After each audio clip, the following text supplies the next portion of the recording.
"You've got the face of a janitor and the brain of a homeless person," she'd say every single day.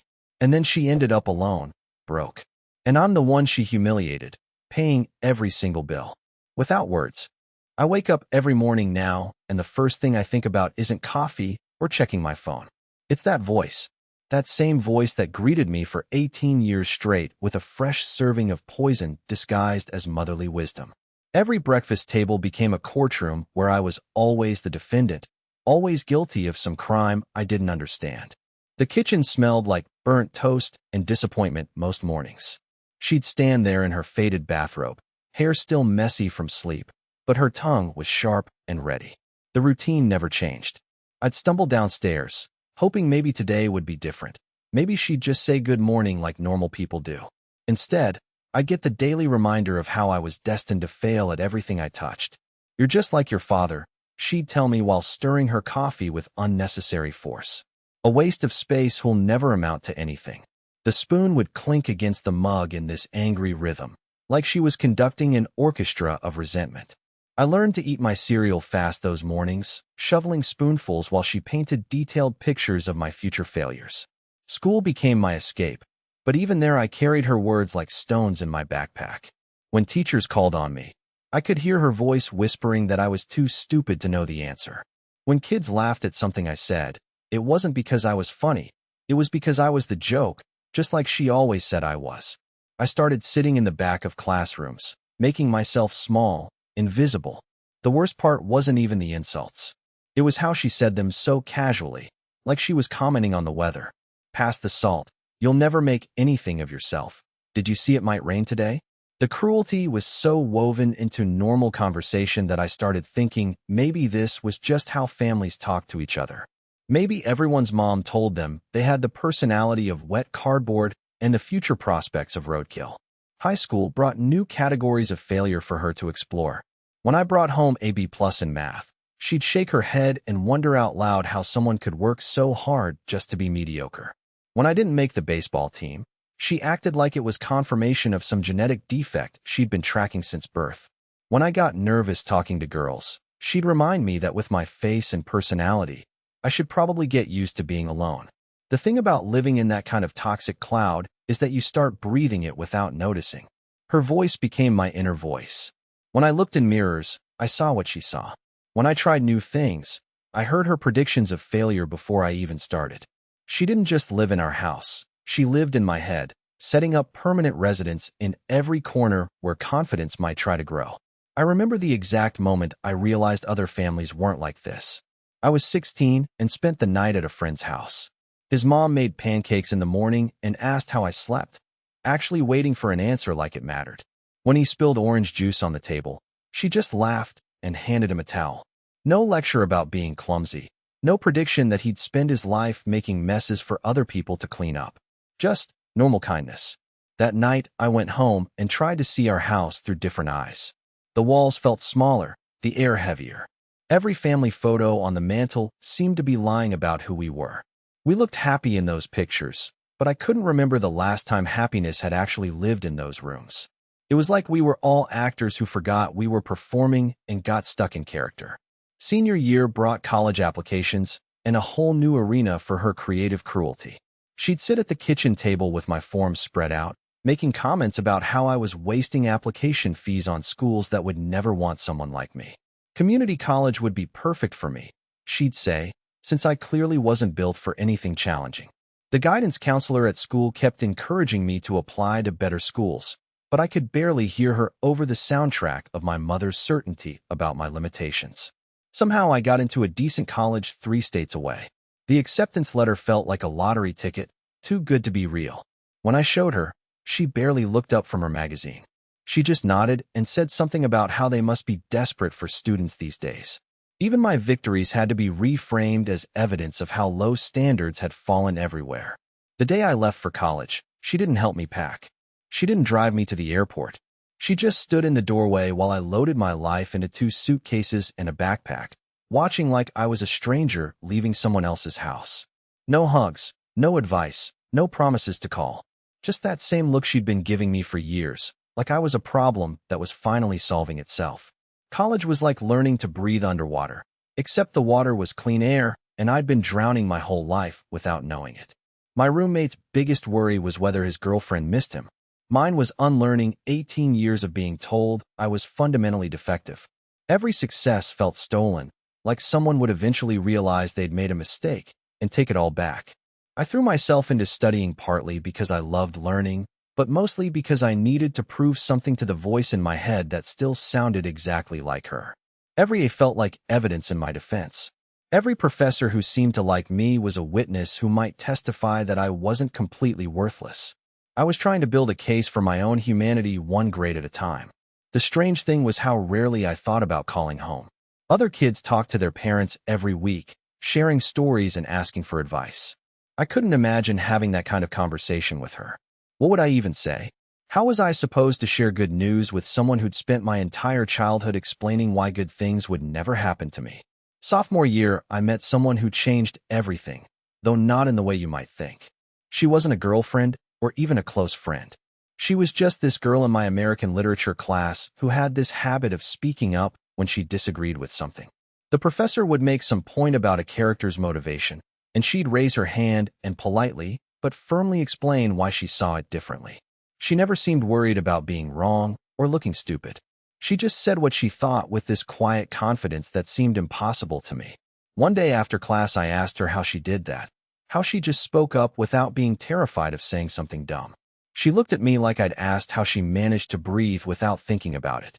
She said her parents had always told her that her opinions mattered, that being wrong sometimes was just part of figuring out what was right. The idea that parents might actually encourage their kids to think for themselves, to trust their own judgment, was so foreign to me that I almost didn't believe her. That conversation planted something in my mind that grew slowly over the next few years. Maybe the voice in my head wasn't telling the truth. Maybe the person who'd raised me to believe I was fundamentally flawed had been wrong about other things too. It was a dangerous thought, because if she'd been wrong about me, then I'd wasted years accepting a version of myself that might not even be real. By junior year, I'd stopped calling home entirely. Not out of anger, exactly, but out of something that felt more like self-preservation. Every conversation with her left me feeling like I'd been swimming upstream for an hour. She had this gift for finding the one thing I was excited about and deflating it with surgical precision. Got a good grade? The class must have been easy. Made a friend? They probably felt sorry for me. Found something I enjoyed. I'd probably get bored and quit like everything else. I started paying my own way through school with a combination of jobs and loans that would take me decades to pay off. Working in the campus bookstore, washing dishes at a restaurant off campus, tutoring kids in subjects I was barely staying ahead in myself. The money was tight, but it was mine, earned without commentary from someone who saw failure in every effort. Graduate school brought opportunities I'd never imagined possible. Professors who seemed to think I had something valuable to contribute. Research projects that felt important. A thesis advisor who pushed me to think bigger, not smaller. For the first time in my life, I was surrounded by people who seemed to believe I was capable of more than I'd ever believed about myself. The breakthrough moment came during my thesis defense. I'd spent months preparing, certain I'd be exposed as a fraud who'd somehow fooled everyone for years. But as I presented my research and answered questions from the committee, something shifted. These accomplished academics were nodding, taking notes, asking follow-up questions that suggested they thought my work was worth engaging with seriously. After they asked me to step outside while they deliberated, I stood in the hallway trying to process what had just happened. I'd spent an hour defending ideas that had come from my own mind, research I'd conducted myself, conclusions I'd drawn from evidence I'd gathered. And nobody had laughed. Nobody had rolled their eyes or suggested I was wasting everyone's time. They treated me like someone whose thoughts mattered. When they called me back in to tell me I'd passed, that I'd earned my degree, I felt something I'd never experienced before. Not just relief or happiness, but a kind of fundamental shift in how I understood my place in the world. Maybe I actually was the person these professors seemed to think I was, rather than the person I'd been raised to believe I was destined to become. Update 1. The phone call came on a Tuesday in March, 7 years after I'd last spoken to her. I was in my apartment, the first place I'd ever lived that felt like home, making dinner and thinking about absolutely nothing important. The number wasn't in my contacts, but something about the area code made my stomach drop before I even answered. It wasn't her voice on the other end. It was a neighbor, someone whose name I vaguely remembered from childhood. She'd gotten my number from some old address book and was calling because my mother had asked her to. The words came out in a rush, like she was uncomfortable being the messenger. My mother was sick, had been for a while. The details were medical and complicated, but the bottom line was simple. She needed help and had no one else to call. I stood in my kitchen holding the phone, looking at the life I'd built without her input or influence, and felt something I wasn't prepared for. Not the anger I'd expected, not the satisfaction of knowing she finally needed something from the child she'd spent years tearing down. Just this hollow sadness for all the years that had passed in silence. All the conversations we'd never had. All the ways we'd failed each other. The neighbor was still talking, explaining about medical bills and missed rent payments, about how proud my mother had been when she'd heard through old family friends that I'd done well for myself. That last part hit me like a physical blow. She'd known about my success and never reached out to acknowledge it, never called to say she'd been wrong about who I'd become. Even her pride had to come through someone else, secondhand and late. I told the neighbor I'd call back, that I needed some time to think. But I already knew what I was going to do, even if I couldn't explain why. Maybe it was because I'd finally become secure enough in who I was to help without needing her approval. Maybe it was because I'd learned the difference between being strong and being cruel. Or maybe it was just because I couldn't stand the idea of becoming the kind of person who walks away when someone needs help, even if that someone had walked away from me first. The flight back to my hometown felt like traveling backward through time. Everything looked smaller than I remembered, more worn down. The streets seemed narrower, the houses closer together. Even the sky looked different, like someone had drained some of the color out of it while I was away. Her apartment was in a complex I didn't recognize. One of those places that looked temporary, even when people had been living there for years. The woman who answered the door looked like an older, friendlier version of the person who'd raised me, but her eyes were the same. Still sharp, still calculating, still looking for weaknesses to exploit or strengths to diminish. We stared at each other for a long moment across her doorway. Two people who shared history but had become strangers. She looked like she wanted to say something. Maybe something cutting about how long it had taken me to show up, but the words didn't come. Instead, she just stepped aside and let me into the apartment that smelled like medicine and resignation. The place was smaller than my first college dorm room, cluttered with the remnants of a life that had gotten complicated in ways I was only beginning to understand. Prescription bottles covered every surface. Bills were stacked on the kitchen table in neat piles that suggested someone was trying to organize chaos into something manageable. The refrigerator was mostly empty except for a few containers of food that looked like they'd come from some kind of meal delivery service. She sat in the only chair that looked comfortable, an old recliner that had probably been with her longer than I had, and watched me take in her situation. I could see her waiting for me to say something, to acknowledge the obvious fact that the life she'd built without me hadn't turned out the way she'd planned. But I didn't have any interest in being cruel just because I finally had the power to be. Instead, I started asking practical questions. What needed to be paid? What couldn't wait? What services did she need that she wasn't getting? She answered in short sentences, giving me information without explanation or apology. The medical situation was manageable with the right treatment, but expensive. The living situation was adequate, but barely affordable. The day-to-day reality was lonely and harder than she wanted to admit. I spent 3 days figuring out her finances, calling medical offices and insurance companies, organizing systems for managing medications and appointments. It was like solving a complicated puzzle, except every piece represented some aspect of vulnerability that she'd never shown me before. The woman who'd spent my childhood projecting strength through cruelty was now dependent on systems and people she couldn't control. The strangest part was how normal we seemed together when we focused on practical problems. She'd point out bills that needed attention. I'd figure out how to handle them. She'd mention concerns about upcoming appointments. I'd help her organize transportation. We fell into a working rhythm that felt almost comfortable, like we were two adults handling a difficult situation instead of a mother and son carrying decades of complicated history. But underneath the practical cooperation, there was this constant awareness of everything we weren't talking about. All the years of silence. All the cruel words that had shaped how I saw myself. All the ways we'd hurt each other through action and inaction.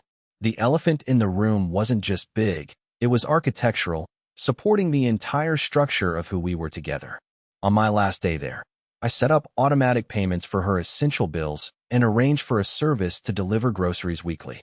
I programmed important phone numbers into her cell phone and left detailed instructions for managing her medications. I was trying to build a safety net from 3 states away, knowing it was imperfect, but hoping it would hold. As I was getting ready to leave, she followed me to the door in a way that felt significant. For a moment, I thought she might finally say something about the past, might acknowledge what had happened between us, or express some kind of gratitude for the help. Instead, she just stood there looking at me with an expression I couldn't read, like she was trying to memorize something she might need later. I hugged her goodbye, which surprised both of us. It wasn't a warm, emotional embrace, just a brief acknowledgement that we were family despite everything that had gone wrong between us. She felt smaller in my arms than I expected, more fragile, like someone who'd been fighting battles I didn't know about for longer than I'd realized. Update 2. 6 months later, the phone calls started coming regularly. Not from her directly, but from various people involved in her care. The home health aide who needed clarification about medication schedules. The landlord who wanted to confirm that rent payments would continue coming on time. The medical office that needed authorization for expensive treatments. I became the primary contact for a life I'd never really been part of, making decisions about someone who'd spent years making me feel like my judgment couldn't be trusted with anything important. The irony wasn't lost on me, but it didn't feel like victory. It just felt like responsibility that had landed on me because there was nobody else willing or able to carry it. Managing her care from a distance became like having a part-time job I'd never applied for. I learned about insurance networks and prescription formularies, about the difference between skilled nursing and personal care, about how to navigate bureaucracies that seemed designed to wear people down through pure frustration. Every phone call was a puzzle that needed solving. Every decision carried consequences I couldn't fully predict. The strange thing was how competent I felt handling all of it. The person she'd raised to believe he couldn't manage his own life was successfully managing hers from hundreds of miles away. I was coordinating care between multiple doctors, negotiating with insurance companies, researching treatment options, and making financial decisions that affected her daily quality of life. All the skills she'd insisted I didn't have were the ones keeping her world from falling apart. 3 months into this new arrangement, something unexpected happened. She called me directly for the first time since that initial crisis.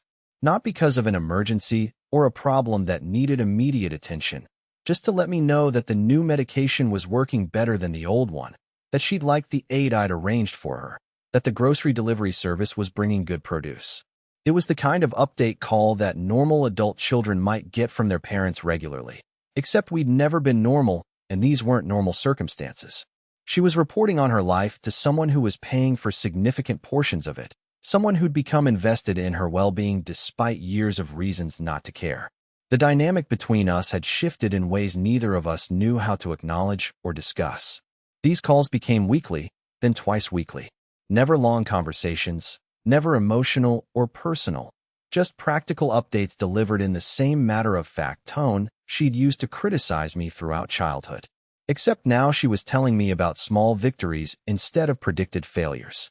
The physical therapy was helping her mobility. The new doctor seemed more attentive than the previous one. The apartment complex was finally planning to fix the heating system. I started looking forward to these calls in a way that surprised me. Not because they were warm or affectionate, but because they represented something I'd never had with her before. Regular contact that wasn't designed to make either of us feel worse. She was sharing information about her life with someone who cared about the outcomes, and I was getting updates about someone whose well-being had become important to me despite our complicated history. The turning point came during a call in late November.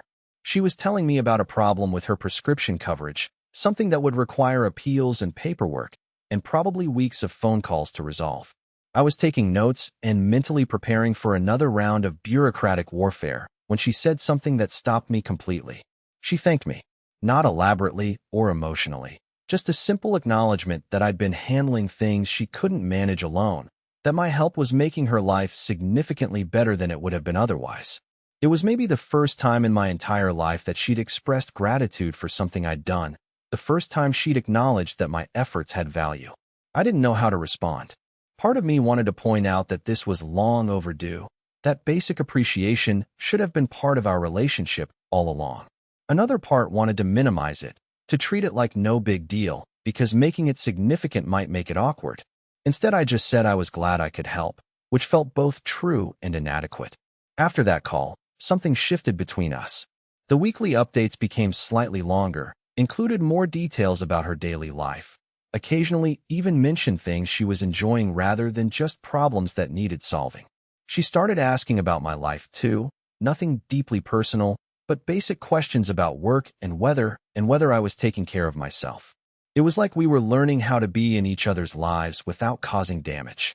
Not as a traditional mother and son, because too much had happened for us to pretend we could go back to some relationship we'd never actually had, but as two adults who shared history and were choosing to care about each other's well-being despite that history being complicated. Around Christmas, she sent me a card. Not a sentimental holiday greeting, just a simple card with a handwritten note thanking me for everything I'd been doing and wishing me a good year ahead. Her handwriting looked shakier than I remembered, but the words were clear and seemed genuinely meant.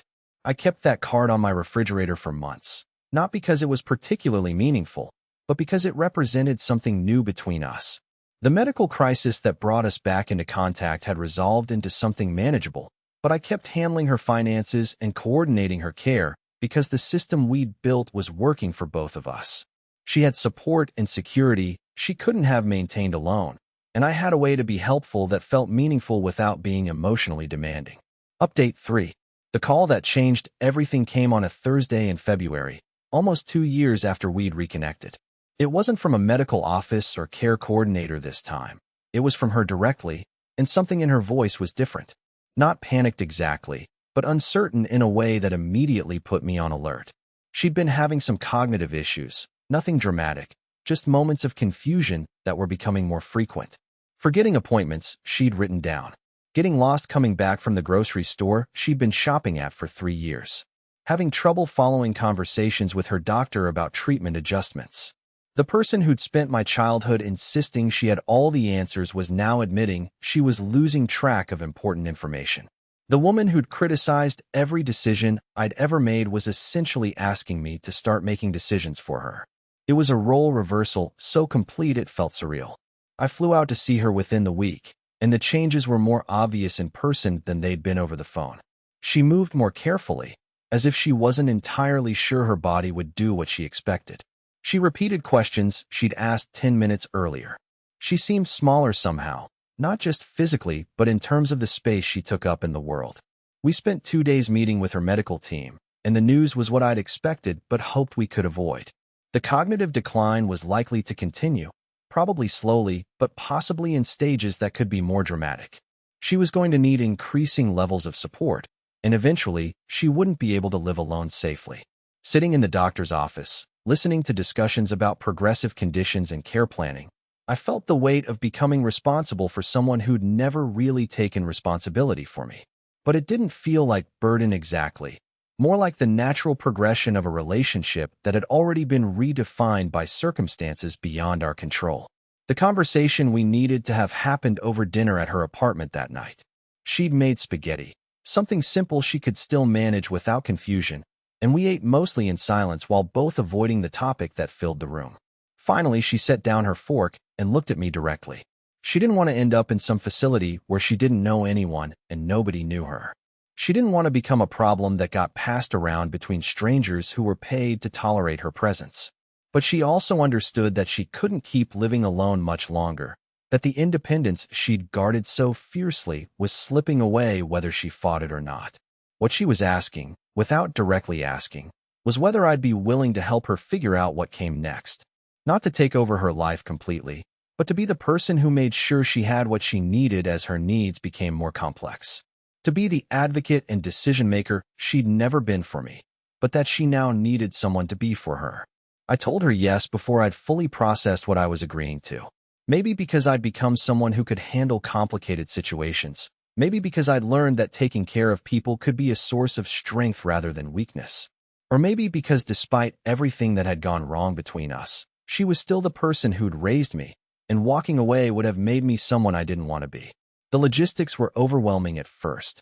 finding a place near me where she could live safely with increasing support, arranging the move and dealing with all her belongings and records, setting up new medical care and making sure nothing fell through the cracks during the transition. It was like planning a military operation, except the stakes were someone's quality of life rather than strategic objectives.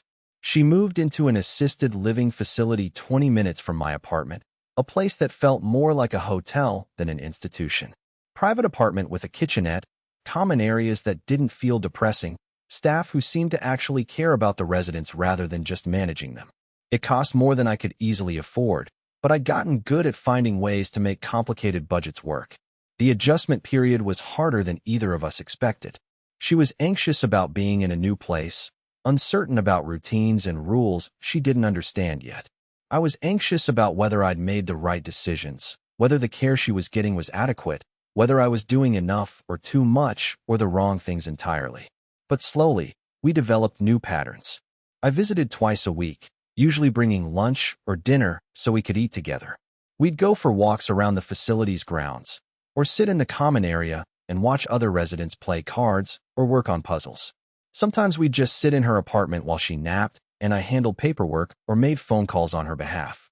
These visits became something I actually looked forward to, not because they were particularly fun or meaningful in any dramatic way, but because they represented a relationship that was finally working. We'd found a way to be family that didn't require either of us to pretend the past had been different, but also didn't require us to stay trapped by it. The most surprising thing was how much I enjoyed taking care of practical problems for her. Figuring out insurance coverage for new medications, coordinating between different doctors, making sure her apartment had everything she needed to be comfortable. It was like solving puzzles that actually mattered, using skills I developed in my professional life to make someone's personal life better. 6 months after the move, during one of our regular dinner visits, she said something that caught me completely off guard. She was talking about her day, mentioning activities she'd participated in and people she'd met. When she paused and looked at me with unusual focus, she said I'd turned out better than she'd ever expected. Not better than she'd hoped, because she admitted she hadn't really hoped for much, but better than her worst fears, better than the predictions she'd made throughout my childhood. It wasn't an apology exactly, but it was an acknowledgement that her assessments of me had been wrong. I didn't know what to say to that. Part of me wanted to point out how much damage those wrong assessments had done, how many years I'd spent believing her version of who I was instead of discovering it myself. But another part of me recognized that this was probably as close to an admission of error as she was capable of making. Instead, I told her that I was glad we'd figured out how to be in each other's lives now, regardless of what had happened before. That taking care of her didn't feel like obligation. It felt like choosing to be the kind of person who shows up when people need help. It felt like growing into someone I could respect, even if it had taken longer than it should have. Final update. The end came quietly, which seemed fitting for someone who'd spent the last few years of her life learning how to exist without causing chaos. I got the call from the facility at 6 a.m. on a Sunday in October, 3 years after she'd moved there. She'd died in her sleep. No apparent distress. Probably the gentlest exit anyone could ask for given the alternatives. I sat in my car outside the facility for a long time before going inside to handle the practical details. Not because I was overwhelmed with grief, but because I was trying to understand what I was feeling. Relief that she wouldn't have to face the later stages of cognitive decline.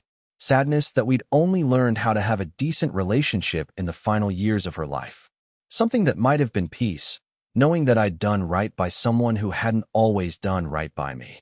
The funeral was small, mostly people from the facility who'd gotten to know her in those last years. A few old neighbors who'd tracked down the service somehow. No dramatic speeches about what a wonderful person she'd been, because everyone there understood that wasn't the story we were telling. Just acknowledgement that she'd been someone's mother, someone's neighbor, someone who'd mattered to the people who'd taken care of her. Going through her apartment afterward, I found things I hadn't expected. A photo of me at my college graduation that she must have gotten from some relative, displayed on her dresser next to pictures of family members I barely remembered. Letters I'd written her during those first years when I was learning how to manage her care, kept in a folder like they were important documents. Most surprising was a journal she'd been keeping, apparently for several years. Not daily entries, just occasional notes about things that were happening in her life.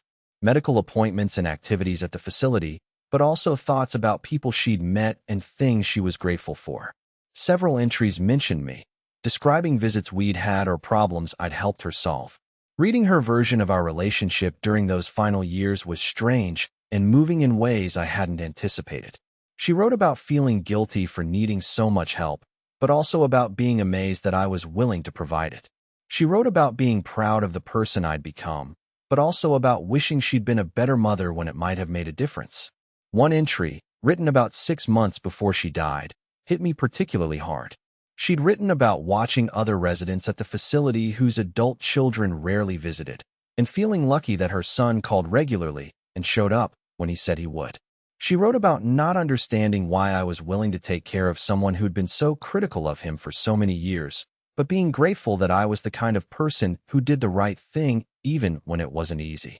The estate was simple because she'd never accumulated much worth preserving. A few pieces of furniture, some jewelry that had belonged to her mother, enough money in savings to cover final expenses, but not much more. I donated most of her belongings to charity, keeping only a few items that seemed worth preserving. Some family photos, that journal, a sweater she'd been knitting that would never be finished. What struck me most about settling her affairs was how ordinary it all felt. She'd been such a large, complicated presence in my childhood, but the practical reality of her adult life was remarkably simple.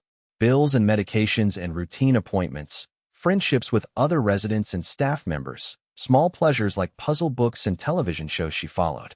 The person who'd loomed so large in my imagination had actually been living a quiet, modest life that was probably more peaceful than any other period I'd known her. The anger and criticism that had defined our early relationship had been replaced by something that looked almost like contentment. Not happiness exactly, but acceptance of circumstances she couldn't control. Months later, I still think about those last few years and what they taught me about forgiveness and responsibility. Not the dramatic kind of forgiveness that requires big emotional conversations and explicit apologies, but the practical kind that just means choosing to do right by someone regardless of how they've treated you in the past. I never got the apology I probably deserved for all those years of being told I was destined to fail. She never acknowledged the damage that kind of constant criticism does to a child's sense of self-worth. We never had the kind of healing conversation that might have helped us understand each other better or resolve the hurts that had kept us apart for so long. But in the end, we found something that might have been more valuable than apologies or explanations. We figured out how to be family in a way that worked for both of us, based on who we'd become rather than who we'd been. We learned that taking care of each other could be a choice rather than an obligation, that love could be expressed through actions even when words remained difficult. The irony of becoming her caretaker after years of being told I couldn't take care of myself wasn't lost on me. But it also wasn't the point. The point was that I'd grown into someone who could handle complicated situations with competence and compassion, someone who could set aside personal hurt in service of doing what needed to be done. Looking back, I think those final years might have been the best our relationship ever was. Not because they erased the earlier damage, but because they proved that people can change, that relationships can evolve, that it's possible to find new ways of being connected even when the old ways didn't work. She died knowing that her son had turned out to be someone reliable and caring, someone who showed up when showing up mattered. I learned that I could be that person not just for her, but for anyone who needed that kind of support. We both discovered that family doesn't have to be perfect to be real, that love doesn't have to be easy to be genuine. The quiet way she looked at me during those final visits, without saying the cruel things that had defined our relationship for so many years, was probably the only apology she was capable of making. And the way I kept showing up, kept solving problems, and providing support without throwing past hurts in her face, was probably the only forgiveness I was capable of offering. It turned out to be enough. Not perfect, not what either of us might have wished for if we'd been writing the story from the beginning, but enough to let us both move forward with something that looked like peace. Sometimes that's the best outcome you can hope for. Not healing all the wounds, but learning to live with them in a way that doesn't cause new damage. She was wrong about who I would become, and I was probably wrong about who she was capable of being in the end. We were both more complicated than the roles we'd played in each other's lives during those difficult early years. Finding that out might have been the most valuable thing that came from choosing to take care of her when she needed help. The bills are all settled now. The phone calls have stopped coming. The monthly visits are no longer part of my routine. But I'm glad I made the choice to be present for that final chapter of her story. Glad I became someone who could handle that kind of responsibility with grace. It taught me things about myself that I might never have learned otherwise, and it let both of us discover that we were capable of being better than our worst moments together. That seems like a decent legacy for a relationship that started with so much promise and went wrong in so many ways. We figured out how to end it better than we'd begun it, and sometimes that's the most anyone can ask for.